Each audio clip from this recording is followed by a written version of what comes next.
Hi guys, ನಾನು ನಿಮ್ಮ ಹೃದಯ ಸಾಮ್ರಾಟ್. ಹೇಗಿದೆ ನನ್ನ ಟ್ರೆಡಿಷನಲ್ ಡ್ರೆಸ್? ಸೂಪರ್ ಆಗಿ ಕಾಣಿಸ್ತಿದ್ದೀನಿ ಅಲ್ವಾ?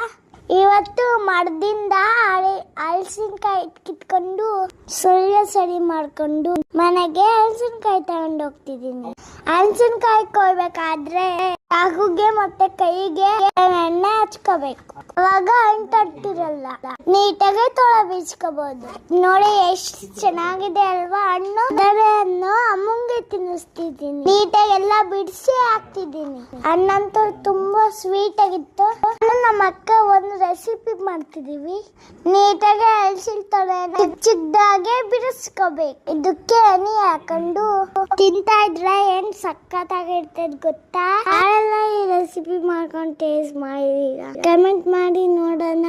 ಕರಡಿ ಈ ಸೀಸನ್ ಅಲ್ಲಿ ಹಲಸಿನ ಜೇನುತುಪ್ಪನ ಮಿಕ್ಸ್ ಮಾಡ್ಕೊಂಡು ತಿನ್ನುತ್ತೆ.